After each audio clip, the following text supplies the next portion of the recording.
Hey Rick, you know, you've told me before a little bit about Trey. I welcome learning more about Trey and Trey's story.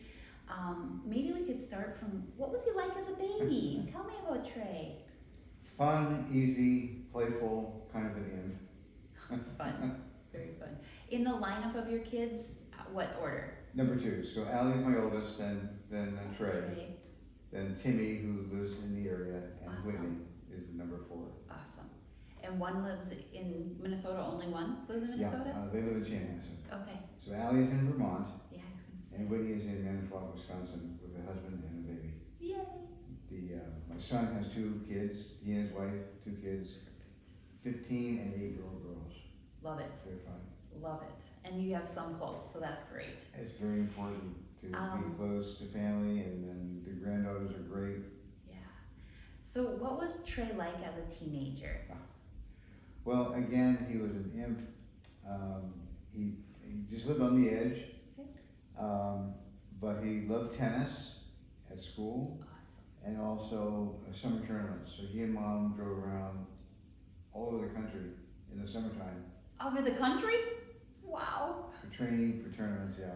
Special time for them. Well, that's the point. And Yeah. so I'll talk about that in a moment with Trey Yeah. and his grieving. Yeah. So were there some milestones? If you have four, were there milestones that were unique to Trey's journey, Trey's life? Well, I think so.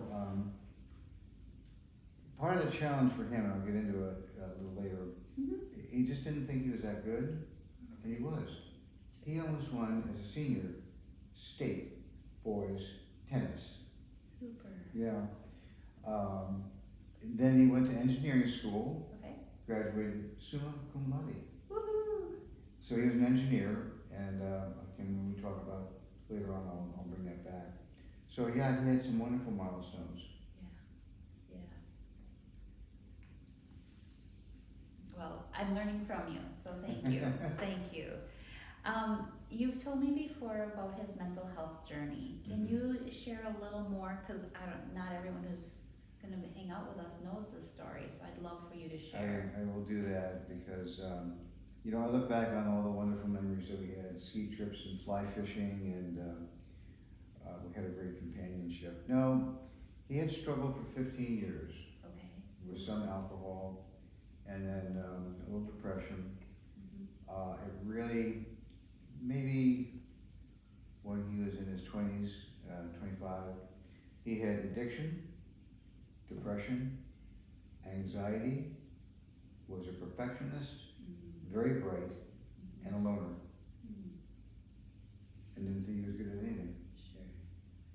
So that is something that I talk about. I was never ashamed. I was very proud, but we were great companions. Awesome. So I can tell you, go into where he was living at the end. Or should we Yeah, go for it, please. Okay, so I was able to navigate all of that, Al-Anon and some reading. Okay. So he had 4 DUIs. He was a felon, a couple jail terms. Okay. But he was in Montana and actually called me. He said, "Dad, I need to come home." And I said, "Absolutely." So he came home in his camper, and that's where he slept, drank, passed out, right next door to the garage. Sure. But I always stayed connected. And we did have some good conversations and some projects. Then there was a time when we got into the retreat. And here's what happened. Okay. I took a trip to Israel with my church. So imagine the planning and the expense. Sure. I said to Trey, okay, in 3 weeks, I'll be in Israel for 10 days. A week before, Trey remembered. Yeah. 2 days before I went, he said, "Dad, I need to get some help. I will be here when you get back." He said that to me. Okay. He knew. That's when we went to the retreat. So we had therapy there, got out of sober house, started to do better, and then relapses. And that's when we put him into Hazelton. Okay. So we had the best, got through that, sober houses. So he had all the right elements, but he just could not quite get it all done. And he was very sick, very sick. He had a lot going on. But part of that was he was so bright. His engineering job he loved, but it was very demanding. Okay. He was tired a lot, Yeah. so that had a lot to do with it. I always supported him. I did not enable him. I think most people know the difference. Mm-hmm. So if he needed dog food, get a job. Mm-hmm. If he needed money for the attorney to get him out of jail, that took care. Fair. Fair. But we also talked about that. He understood why I would not enable him. Mm-hmm. I learned that from Al-Anon. That took me months to totally grasp. Sure. The other part of that, I always took care of myself. But I never said, if you do that one more time, you're out of here. Sure. I was close. There were opportunities. Mm-hmm. I never did it. So we had some great conversations, and he was doing better with a counselor Good. until COVID hit, Yeah. and it all stopped. Because he was seeing his counselor in person. Yep. We talked about that, and I had also totally agreed, yeah, you need to see somebody one-on-one, because he needed that companionship. He cut himself out from everybody, including his brother and family, his sister and family, sisters. Yep. He couldn't cut himself away from me because he lived with me. Yeah. But I remember one time, well, a couple times, he came back from a counseling session. I mean, I didn't ask what was going on, but he came home very excited. Dad, do you have any idea how much of an introvert I am? It started to come out. Yes. But I learned from a book that I read about good listening skills. The book title is I Am Not Sick, I Do Not Need Help. And I did a book report about that, which I gave to my Al-Anon group. Yay. Basically, there were some elements, I used all of them. If he was in the mood to talk, I'd say, oh really, that's interesting. Let me play that back to you. Good. Building trust. Yep. Or if he was in the mood to talk, I'd say, really interesting. Tell me more. Mm-hmm. And the one that I really liked using, again, just basic listening skills. Trey, thank you. I have an opinion about that. I'll share it with you if you want to hear it. Nice. And then he said, no, not right now. Or he said, hey, let's do it. The book said literally, repeat that. I have an opinion, I'd like to share it, and we don't have to agree. Yeah. And it worked every time, building trust. Beautiful. So that really worked well for me. The other time that I remember with a lot of special memory, he came up, very apologetic. Dad, how do you put up with me? How do you do it? Mm-hmm.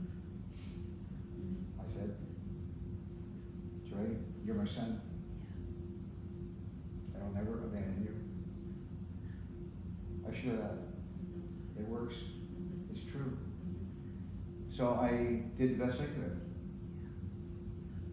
But that was a pretty special moment when he asked me, why do I stick with him? You're my son. I didn't elaborate. Didn't go into a whole long dialogue. He looked at me and went back down to the basement. Unconditional love is what I'm hearing. Yes. Yeah. The other story I shared, he came up one time, really totally wound up. 20 minutes, this and that, and F-bomb, that, blah. Sure. Hot. He was hot. Oh, I just sat there and waited. Mm-hmm. He finally ran out of energy. Okay. All I said was, Trey, I don't appreciate that kind of language in my home. That's all I said. Mm-hmm. He looked at me, expecting me to throw him out. Mm-hmm. He went back downstairs. The next day he came up, Dad, I am so sorry. I have no idea. Yeah. Right at me. I went, it happened. Mm-hmm. Let's move on. Mm-hmm. Everything I have told you, I share a lot with others, Mm-hmm. and how much I learned from reading and Al-Anon and other resources. And so those were certainly important things. I never tried to talk over him. Love it. I just would wait. But that took time and practice and really understanding how that worked. You have a lot of patience also. Yes. I said he has a lot of patience.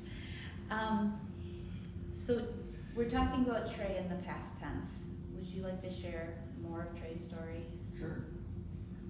We did have some really good times, but what happened was he came back after a very intense 6-day week, and the job was great. Mm-hmm.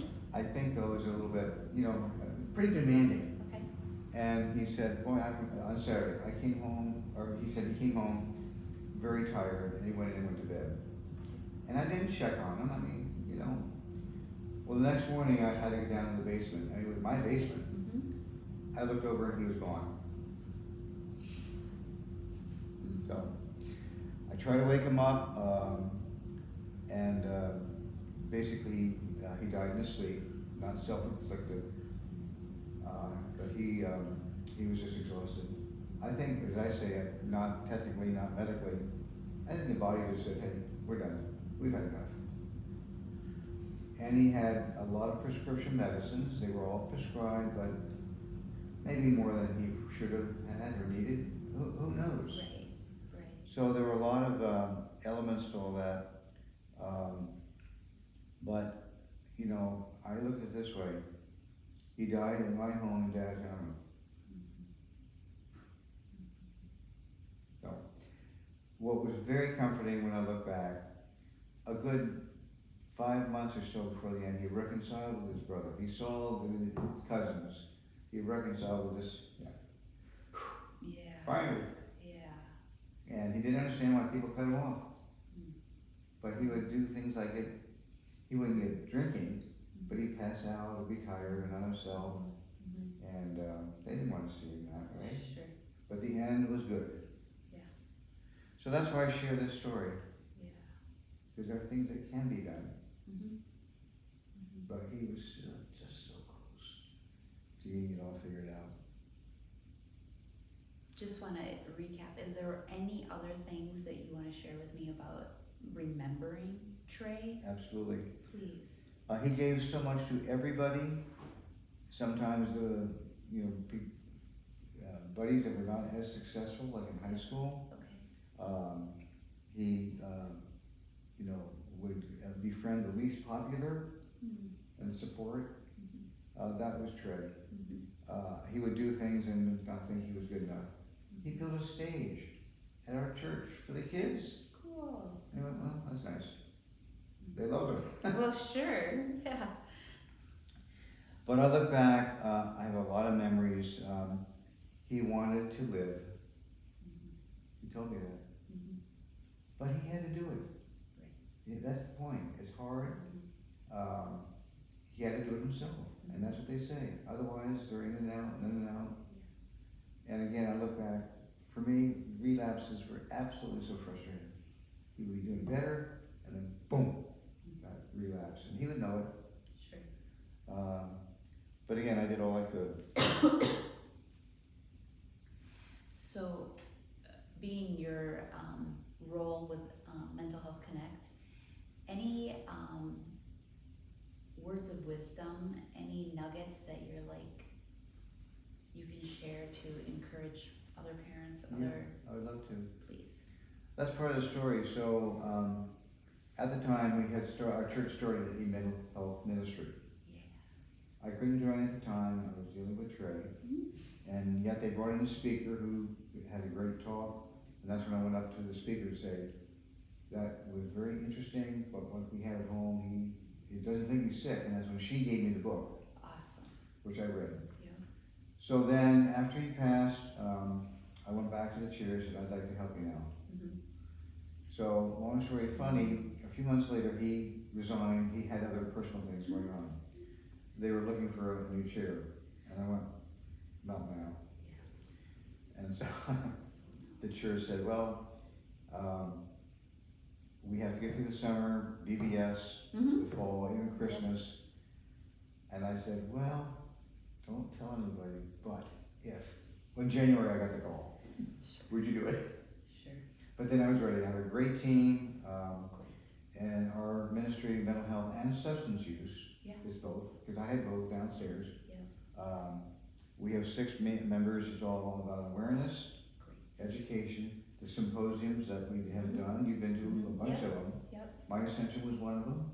Yeah. Ed Tree was another that came in. And now the Music Heals, which I'll talk about here in a moment. Yes. But I would say, nuggets, be a good listener, take advantage of the resources, discuss this stuff. Yeah. We're discussing it at church. There is no shame. Yes. Get it out. Yeah. And unfortunately, there are some churches that are still a little reluctant to talk about mental health or suicide. These are real things. And the thing about the church, and I'll kind of chat about Mental Health Connect and the collaborative, churches are trusted places. Yes. Yes. So the staffs are now gearing up to be prepared for these kinds of discussions. Sometimes it's just a conversation. Exactly. You're the voice. You're the comfort. I already see you every week anyway. I feel safe with you. Yeah. Thank you. But again, as I said, he was safe and actually relatively happy. Yeah. That makes me feel good. Blessings. So sorry for everything that Trey struggled with and your own journey. I feel like I'm honoring him Yeah. by doing this. Yeah. Not, Sharing his story is so, yes. it's not about me. If I can give back, I can share what I've learned. You're doing a great job of supporting other families. Thank you. So maybe that's my last question, and you might have already have touched on it, is Mental Health Connect services. Yes. How and what do you see that we could have done, or how we can help others going forward? We're working on that now with you, everybody at the Mental Health Connect. There is so much information. It's almost too much information. Okay. We have to be able to point out the things that are more important. I could put out Mental Health Connect material every week. Yeah. On top of everything else going on. Yeah. I don't like the term dumb it down, but simplify it. Yeah. For example, when I first took over, our website had like 20 links. No, how about 4? But then say, why would you go to Mental Health Connect? Why would you go to NAMI? Yeah. Exactly. And that's what people need, because as I was struggling with this, if I had Googled mental health, my computer would have blown up. And so I just gave up. Yeah. Fair. So that's where Mental Health Connect is doing a nice job to say, let's focus on what we can do right now and go slowly. Once you start the process, once you start using the resources, including NAMI, I've told them that, then you understand how to navigate. Sure. That's huge. But even let's rewind. You didn't know of Mental Health Connect Didn't even know you were there. during Trey's journey. Didn't even know you were there. Yeah. And Relate, Yeah. another group. They have all these resources and counselors. 7 minutes from where we used to live. I was trucking into St. Paul Sure. and Minneapolis. Yeah. They were right down the street Yeah. and didn't even know they were there. Sure. They know we all, see, that's the thing. Get the word out and so our pastors do have a good list now Great. of some of these resources. I want to just jog your memory of something. One of the very first times I met you, and you had shared your story about Trey and your loss, and you said if a navigator would have been available. Yeah, I think the role of the navigator is, I know there's more jargon, but they will walk with you, they will help you with the resources. Yeah. They would have said, Trey, we're gonna get together. And I think he said, well, I was on Trey, we have to get together. In so many words, I know I'm grossly oversimplifying a lot of their training, but if he had somebody one-on-one to really be that involved, it would have made a difference. Counselors were one thing, but then the COVID thing, he was actually looking for another counselor partly because of his work hours. Okay. And so he did all the due diligence, male, female, age, experience. Yeah. He finally found somebody who said, yeah, Trey, let's get together. I think we could really do well together. My first appointment is in 6 weeks. He didn't make it. No, that's not a criticism. It's a real challenge in the industry. The need. There's a need, and they all know it. Yeah. It's a demanding work. Yes. But counselors are pretty important. Yeah. But I think that I wanted to call out that part about the navigator because you would share that with me over the years, and it's really settled in there of the importance of what we get to do with Mental Health Connect. So true. And you're you're speaking to the importance, and I thank you, and blessings. You are a voice of hope. Thank you. You're a voice of care, and I learn from you every time we get to talk, so thank you. Thanks for sharing your journey. Well, I know that our pastors, again, they might refer people they have to Mental Health Connect and Navigators. We don't know from our church who has talked with a navigator. We don't want to know. We shouldn't know. Right. I've been told that. I did have a good friend who I did refer to a navigator, and he said a few weeks later, "Thank you. That was a very successful call." That's all he said. I don't want to know anything more. Right. So it starts to happen. But now, in working now with Jesse and others, and our church, of course, we want to make it better known at our church that there are navigators. That's all part of the promo, Yes. the whole litany of Yes. stuff. Yes. I've already shared, actually I've learned from the other churches, take down your bulletin boards. Yeah. Nobody reads them. Right. So we'll have tables, we'll have, that's all part of the discussion. Love it. Well, you're doing what we hope all ambassadors do, is just keep sharing that number. So Thank you. thank you for sharing your story. Thanks for being a model of light and hope for all of us. I get it back tenfold. I say that all the time. Bless